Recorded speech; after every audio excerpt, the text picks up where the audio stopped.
La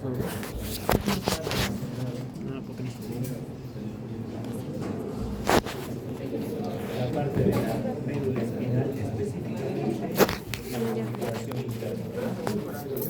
En el caso de la configuración interna, nosotros lo primero que vamos a valorar es la sustancia gris y la sustancia blanca. Entonces, la pregunta es cómo es de que se va a formar la sustancia gris y la sustancia blanca en la parte de la médula espinal. ¿Alguien sabe cómo se forma? ¿Cómo se forma la sustancia gris y la sustancia blanca? La sustancia gris tenía neuronas, sí, pero neuronas cortas y neuronas largas.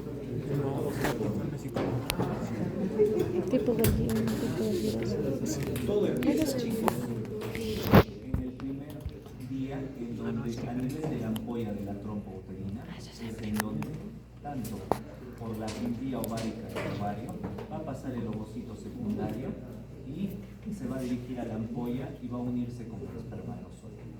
Y en ese momento se va a dar lo que es el proceso de la fecundación. La fecundación tiene tres fases. Tiene una fase en la cual va a haber la penetración de la zona de la corona radial. Entonces aquí está el ovocito, aquí está el espermatozoide y va a penetrar una de las capas que es la corona radial. Después ahí es donde el espermatozoide pierde su capa de la cabeza. Va a pasar solo la parte interna. Luego va a penetrar la zona pelúcida. Y luego, solamente en la parte del ADN del espermatozoide más el ADN del cromosoma se van a fusionar. A ello se llama fusión de pronúcleos. Entonces son las tres fases que tiene la fecundación para formar lo que se denomina ovocito maduro o lo que se denomina óvulo. Dicho óvulo, ¿a dónde se va a dirigir? Va a pasar por la trompa de falopio y se va a dirigir hacia el segmento del infundíbulo donde se va a unir al útero. Y allí es en donde vamos a tener tres porciones: el fondo uterino, el cuerpo uterino y el cérvix. Es en el fondo uterino, principalmente en el lado izquierdo, en la cara posterior del fondo uterino, donde se va a producir la implantación. La implantación tiene tres fases. ¿Cuáles son las tres fases? Empezamos con la primera fase, que es la de acoplamiento. ¿A qué me refiero? El óvulo se va a unir con el endometrio, con la primera capa o la capa más profunda del útero, ¿no es así? Entonces se va a unir y el blastocisto, en este caso, ya se convierte en blastocisto. Más o menos, ¿qué día es? El sexto o séptimo día, ¿no es así? Allí el blastocisto tiene dos capas. Tiene lo que se denomina la masa celular interna y lo que se denomina la masa celular externa. La masa celular interna va a formar al embrioblasto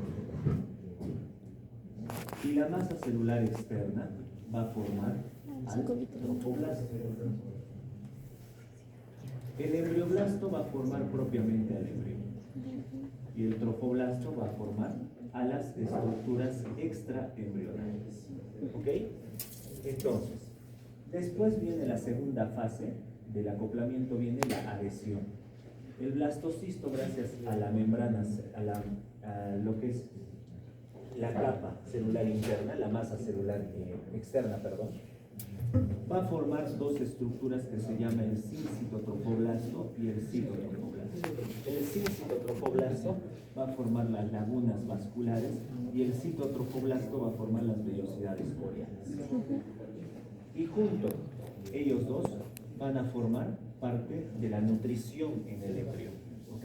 Entonces, va a empezar el sincitotrofoblasto a unirse al endometrio, va a empezar a profundizarse y eso se llama la adhesión. Y finalmente viene la implantación propiamente dicho, que es la invasión. ¿Qué me refiero a la invasión? Cuando ya el sincitotrofoblasto va a estar en la parte interna, igual el citotrofoblasto, y van a ver las dos estructuras que van a empezar a formarse del embrioblasto, lo que se denomina el hipoblasto y el epiblasto, a lo que más o menos está en la segunda semana, porque esta es la primera semana. La segunda semana donde se forma la capa bilaminar.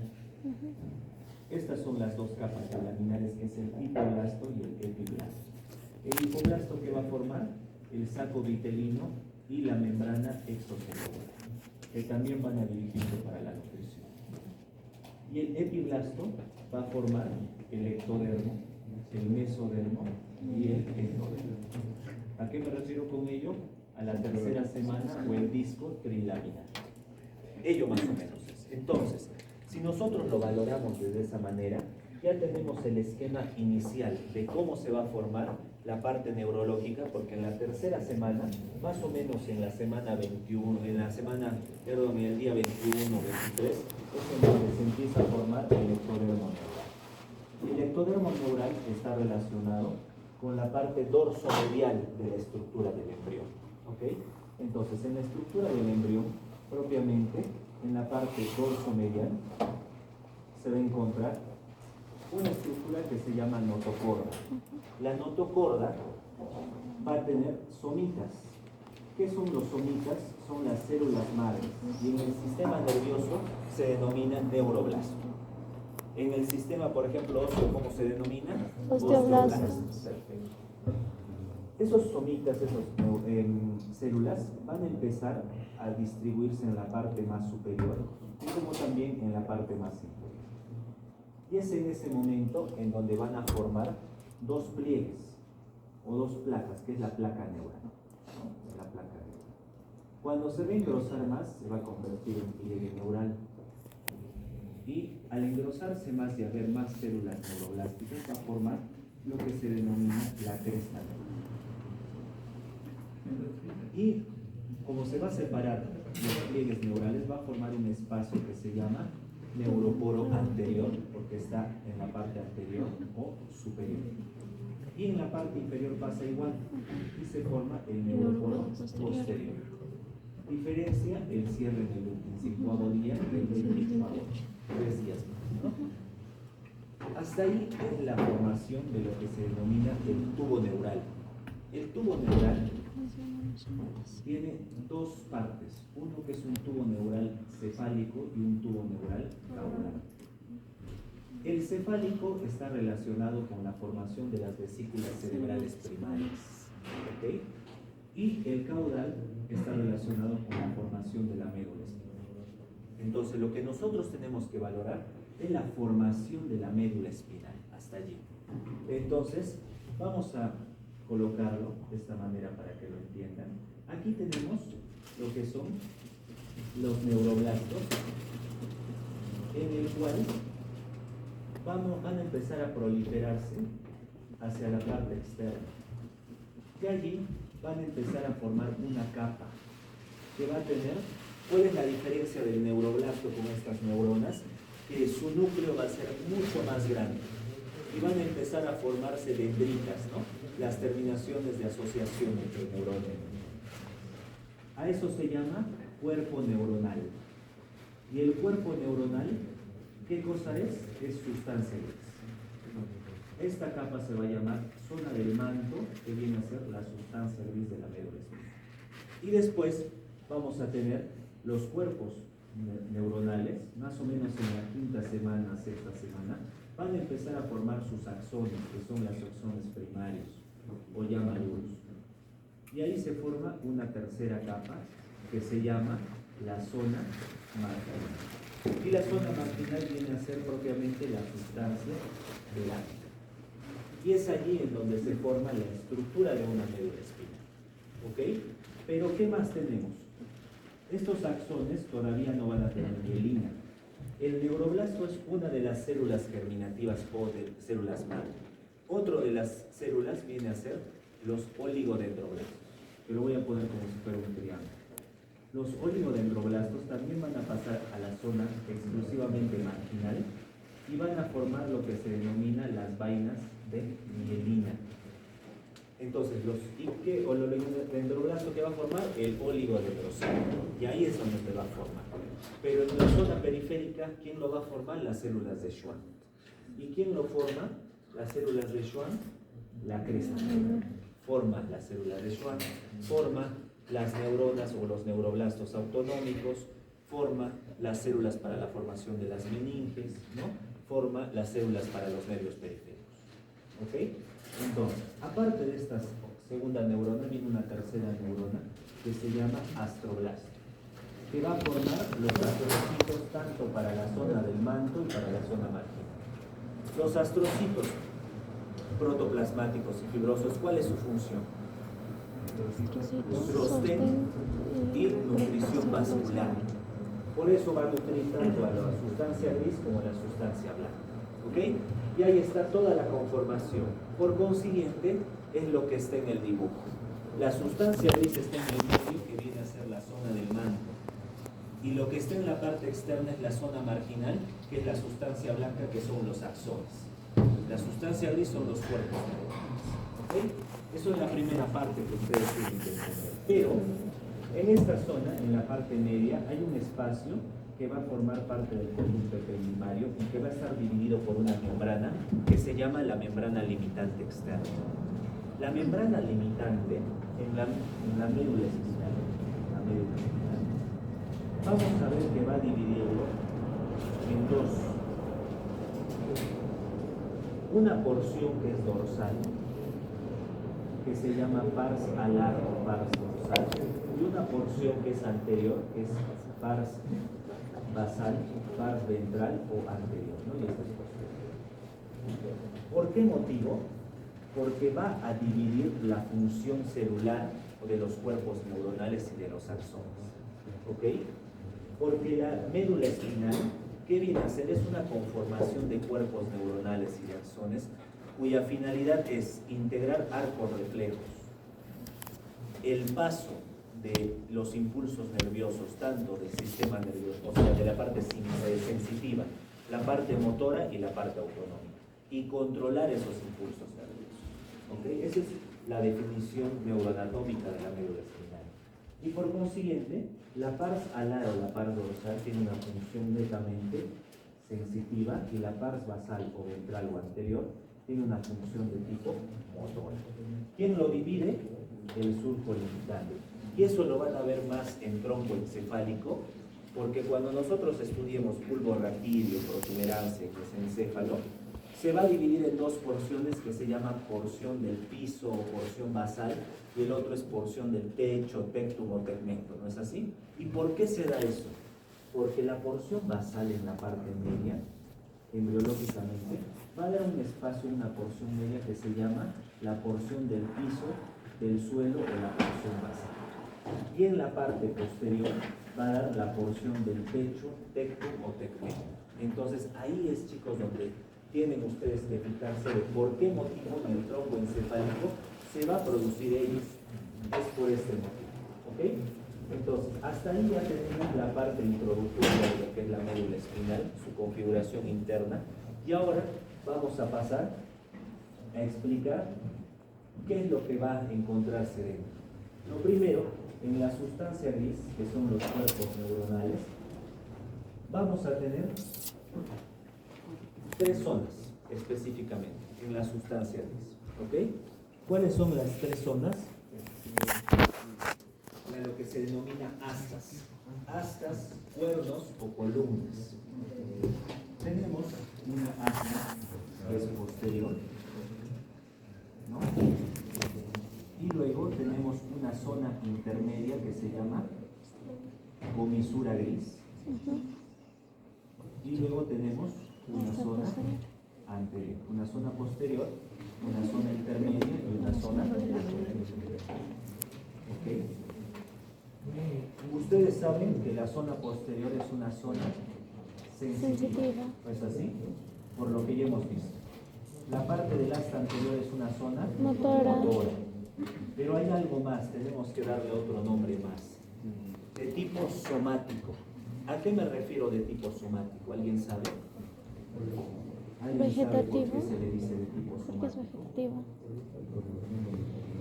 Porque su función va a ser vegetativa. No, vegetativa es diferente. Parasimpático. ¿A qué me refiero? Cuando nosotros estudiamos el sistema nervioso, nosotros lo vamos a dividir desde un punto de vista estructural y desde un punto de vista funcional.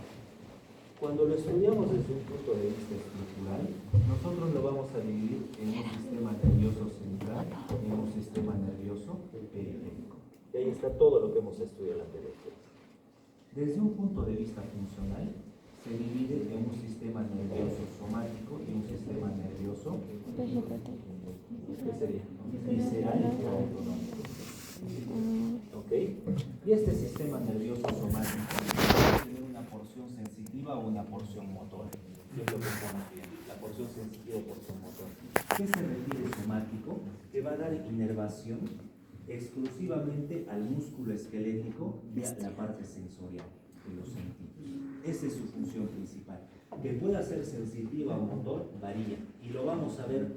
Por eso es de que lo estoy dividiendo la asta posterior en una zona sensitiva somática y la asta anterior en una zona motora somática. Entonces, exclusivamente va el músculo esquelético. Esta zona para la parte motora y esta zona para la parte sensitiva. ¿Ok? Y luego tenemos un sistema nervioso visceral o autonómico, que puede ser de tipo sensitivo o también de tipo motor. Si es sensitivo, está relacionado con el dolor y está relacionado con los reflejos. ¿Ok? Y es motor cuando puede ser un sistema nervioso simpático, un sistema nervioso parasimpático o un sistema nervioso entérico. Esa es la clasificación general que ustedes tienen que saber. ¿Ok? Entonces, ya viendo ello, ya van a comprender esto. Y entonces, ¿para qué sirve la zona intermedia? La zona intermedia es la zona autonómica. Si acá tenemos la zona somática, tenemos la zona autonómica o vegetativa, porque son dos funciones principales en el sistema nervioso. Entonces, en esta zona intermedia, la podemos dividir en una zona intermedia medial y en una zona intermedia lateral. ¿No es así? Zona intermedia lateral. ¿Por qué? Porque aquí están las astas posteriores, aquí está el asta lateral y aquí está el asta anterior. ¿No es así? Entonces, la zona intermedia, que es vegetativa o autonómica, tiene dos funciones. Una función parasimpática y una función simpática. La función parasimpática es la zona intermedia media. Es parasimpática. Y la zona intermedia lateral o el asta lateral es una función de tipo simpática. Pero la función simpática tiene un espacio. ¿De dónde a dónde viene? Desde T1 hasta L2. ¿No es así? ¿Por qué? Porque el sistema nervioso simpático, ¿cómo se llama también? Tóraco-lumbar. Y el sistema nervioso parasimpático, cráneo-sacro. Por eso es de que el tipo parasimpático va a estar más asociado en la zona cervical que en la zona sacra. ¿Ok? Eso es importante que lo sepan. Entonces, ya saben cuál es su función. Saben qué es lo que significa cada uno de ellos. Ahora vamos a poder caracterizarlos y darles los usos que corresponden. Pero esa caracterización la vamos a tomar desde un punto de vista antiguo y desde un punto de vista actual. El antiguo está relacionado solo con núcleos, que algunos libros lo refieren, y el otro está relacionado con las láminas de Brian Weiss. Diferencia antes de 1952, antes y después. ¿Ok? Antes de la Segunda Guerra Mundial. Entonces, vamos primero con la parte antigua. Ya sabemos ya las vías. Empezamos entonces con la parte del asta. El asta posterior se va a dividir en tres. Lo que es la cabeza, el cuello y el cuerpo. Y la base. Y el asta anterior se va a dividir solo en cabeza y base. Y la zona intermedia se va a dividir en una zona intermedia posterior o sensitiva y en una zona intermedia anterior o motora, que va a ser parasimpática y para ambos casos. En la cabeza, ¿qué núcleos nosotros tenemos? Tenemos nosotros tres núcleos. El de septo marginal. Va a entrar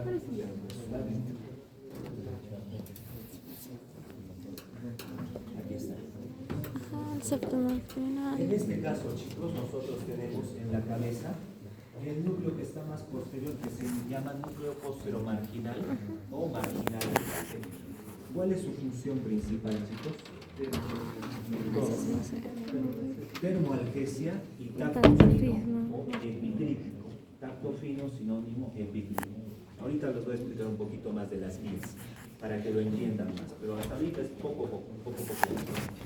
Luego tenemos el segundo núcleo, que es el de la sustancia gelatinosa, semilunar o de Luigi Rolando. Rolando. Su función se divide en dos. ¿Por qué? Porque va a tener una porción medial y una porción lateral. La porción medial es exclusivamente termoalgésica y la porción lateral está relacionada con el tacto grueso o protopático. Y luego tenemos un tercer núcleo, que es el núcleo propio Del o astado. central de la cabeza de Waldeyer. ¿Ok? Núcleo propio central de la cabeza de Waldeyer o del asta posterior, Posterior. cuya función está relacionado con el tacto grueso o protopático. ¿Okay? Hasta ahí, estos tres núcleos tienen una función que es de la vía sensitiva de tipo esteroceptiva. Es somática, es verdad, pero es de tipo esteroceptiva. Y después tenemos otro que está relacionado con otros dos núcleos que están entre el cuello y la base, que se llama núcleo basal medial y núcleo basal lateral. El núcleo basal medial, o también denominado de vectoreo, y el núcleo basal lateral, torácico o dorsal de Clark. ¿Cuál es su función? Una función propioceptiva de tipo consciente o inconsciente. Inconsciente. Inconsciente. Entonces, aquí en este punto, chicos, vamos a ver dos vías. Una vía sensitiva, esteroceptiva y propioceptiva. ¿De dónde vienen esas vías? ¿Alguien sabe? De la raíz dorsal. ¿De qué parte exactamente? Del ganglio de la raíz. El ganglio de la raíz dorsal. El del ganglio de la raíz dorsal. Del ganglio de la raíz dorsal. Por consiguiente, ¿es de qué tipo? Sensitiva. Entonces, vamos a ver la vía. Lo vamos a agrandar acá. Uy. En las vías de conducción nerviosa, chicos, existen 4 tipos. Vías de conducción, sea ascendente o descendente.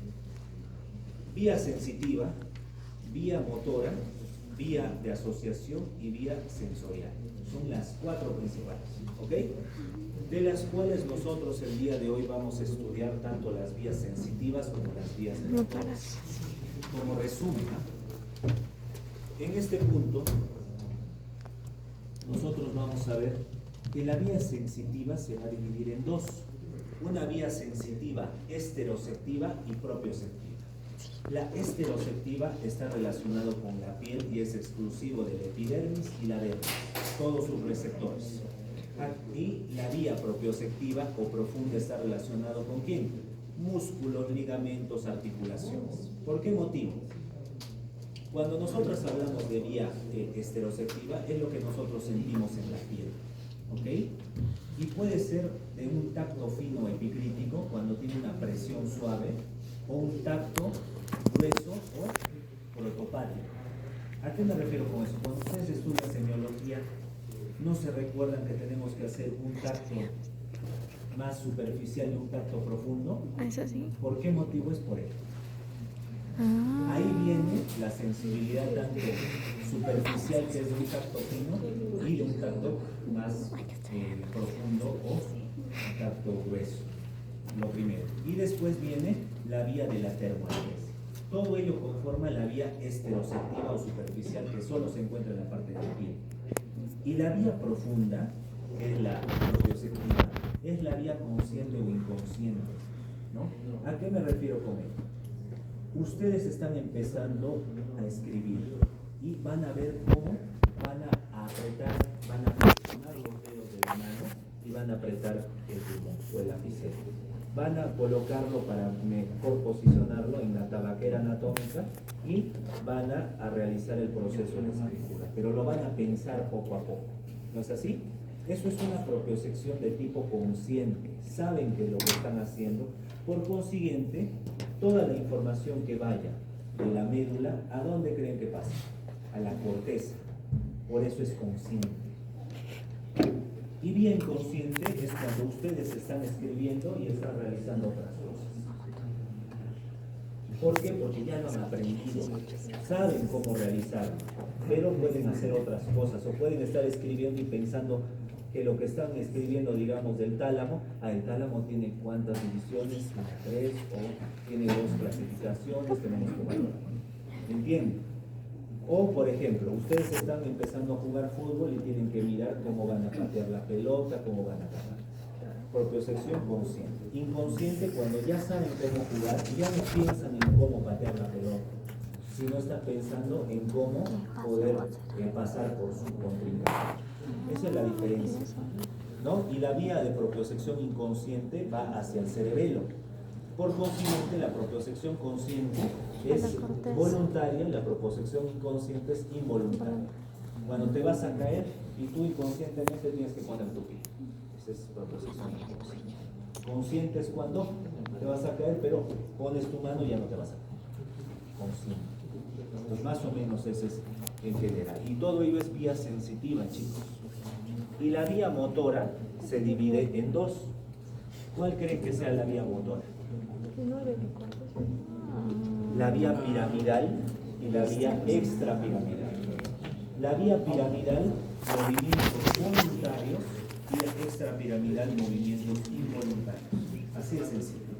Vía piramidal que pase por las pirámides vulvares, es decir, la parte córtico-espinal, y la vía extrapiramidal que no pase por lo que son las pirámides vulvares y se dirija hacia otros lugares, como por ejemplo la parte de cerebro, ¿no? Entonces ahí es en donde nosotros vamos a dividirlo, por ejemplo, la vía piramidal en vía córtico-espinal, que es lo principal que vamos a ver, o córtico-nuclear, que es parte de los pares, de los nervios.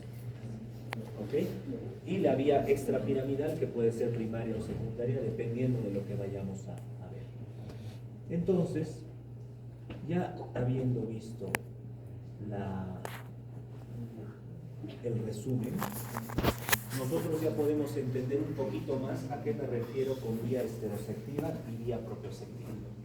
Entonces ya van a comprender de mejor manera cuál es su función de estos núcleos. Si yo les digo que el núcleo gelatinoso o de Luigi Rolando, que es el segundo de aquí, en su porción medial es termoalgésica, ¿es de la vía sensitiva estereoceptiva o no?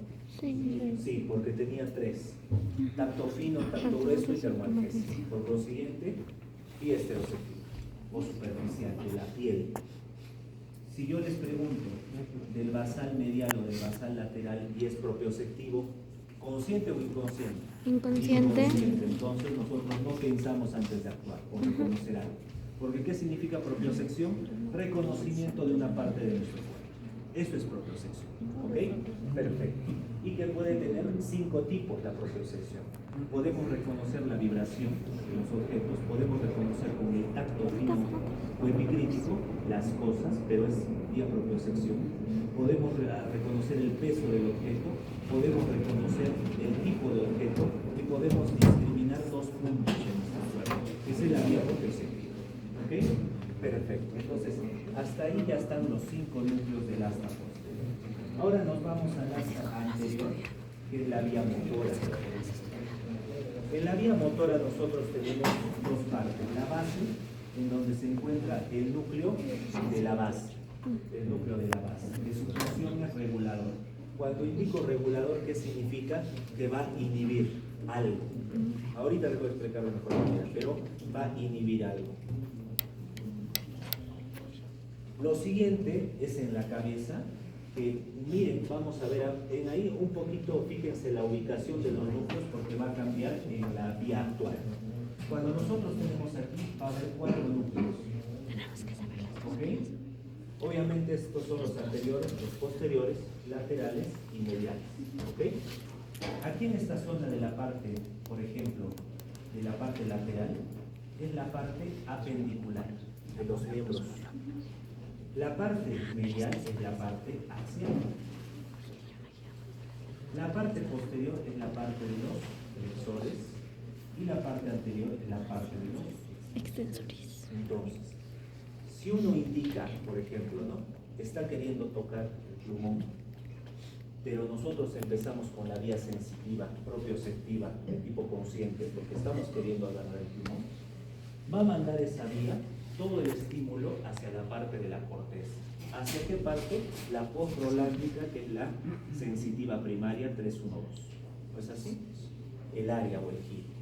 De allí, de la parte sensitiva, va a pasar, va a decir, no, estamos sintiendo, pero queremos mover nuestros dedos. Empezamos a sentir, estamos en tacto fino. Luego pasa la vía motora, que es la prerolándica, o el área 4 de Broca. Allí es en donde va a mandar el estímulo ya descendente, porque ascendente es sensitivo, descendente, va a pasar por las vías de regulación, y que puede ser el tálamo, entre otros, y luego a la final, ¿a dónde va a pasar? A la parte del tronco encefálico y luego a la parte de la médula espinal. Y en la médula espinal te va a decir, quiero flexionar mis dedos. ¿Qué es lo que voy a hacer? Flexión. Voy a activar el núcleo posterolateral. ¿Por qué? Porque voy a flexionar la parte apendicular, que es los miembros. Los miembros. ¿Ok? Entonces, eso es toda la vía que uno va a tener para poder realizar algo. ¿Entienden? Entonces, si saben ello, van a saber todo en general, de la parte movimiento, etc. Entonces, ya sabemos cómo se forma la médula espinal, su sustancia gris, sustancia blanca. Sabemos cuál es su función. Sabemos de la sustancia gris cuáles son sus partes y sabemos los núcleos y obviamente su función, ¿verdad? Entonces, hasta ahí tienen, chicos, alguna pregunta. ¿Alguna pregunta tienen ustedes hasta ahí? Existe otro núcleo que es el núcleo central del asta anterior, cuya función es regular, es decir, inhibir. Por ejemplo, si yo estoy activando el flexor apendicular, ¿a quién tiene que inhibir? Al extensor apendicular. Esa es su función, chicos. Así es sencillo. Por eso, centro regulador, recuérdense que es inhibición. Inhibición. ¿Ok? Perfecto. Entonces, hasta ahí es el resumen de sustancia gris, chicos. Pero en la parte antigua. Y en la parte actual, ¿a qué tendríamos? Láminas de Rese. Entonces, en las láminas de Rese, nosotros vamos a ver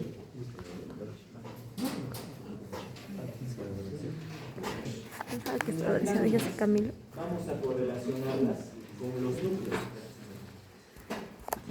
La lámina 1, ¿con quién creen que se relaciona? El septo marginal.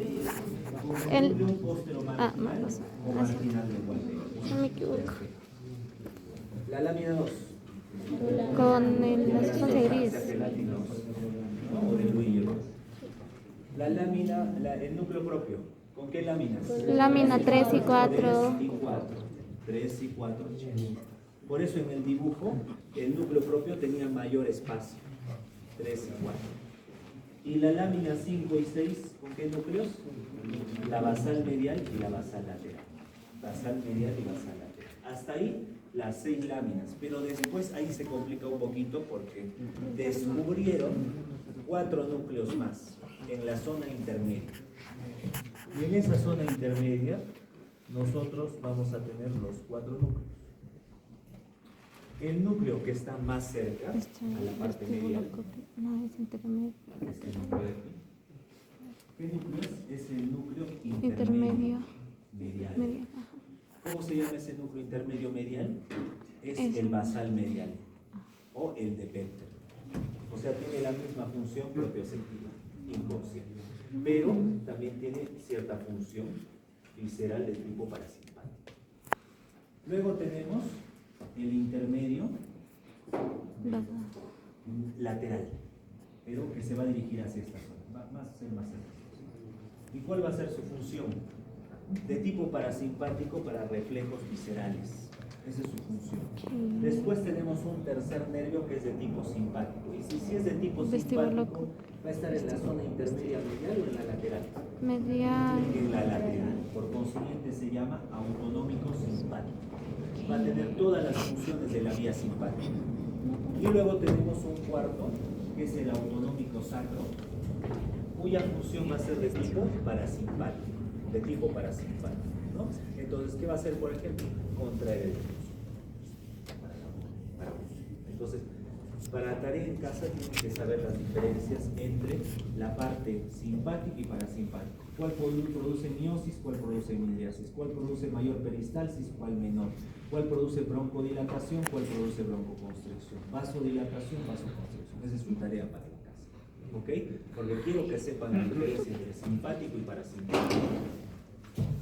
Entonces, eso es lo que está pasando, chicos, aquí. Y esto se llama lámina 7. Y la lámina 7 tiene esos 4 núcleos. Y luego viene la lámina 8. Y miren ustedes que hay un cambio. En la parte medial hay una lámina, la lámina 8, es como algo blanco, ¿no? Que no había en la parte antigua, ¿no? De frente iba a los 4 núcleos. No. Ahora la parte medial se llama lámina 8 y ese núcleo es un centro regulador. ¿Y a quién les hace recordar? Al núcleo de la base del asta anterior. Ello se ha convertido en la zona medial. Y la zona lateral es la lámina 9, que son los 4 núcleos motores. ¿Me entienden? Y luego viene la lámina 10. ¿Cuál es la lámina 10? El centro donde está el conducto ependimal. ¿Dónde está? En la parte medial. Comisura. Toda esta zona de acá del medio es la lámina 10. ¿Ok? Entonces, esto es más o menos el resumen, chicos, de la sustancia gris que ustedes tienen que saber para poder entender cualquier tipo de función, sea de tipo somática, sensitiva o motora, o de tipo visceral, porque son las dos funciones que les he dicho que existen en el sistema nervioso. Entonces, para eso tienen que primero empezar a aprender generalidades para luego entender todo lo que les explico. Pero lo hemos resumido, ¿ok? Hasta ahí, chicos, ¿tienen alguna pregunta ustedes? Perfecto. Entonces, un ratito bajen los celulares. Párense, por favor. Párense todos. Porque es muy amplio el tema. Ahora sí, levanten los brazos, chicos. Todos levanten los brazos. Estírenlo lo más que puedan.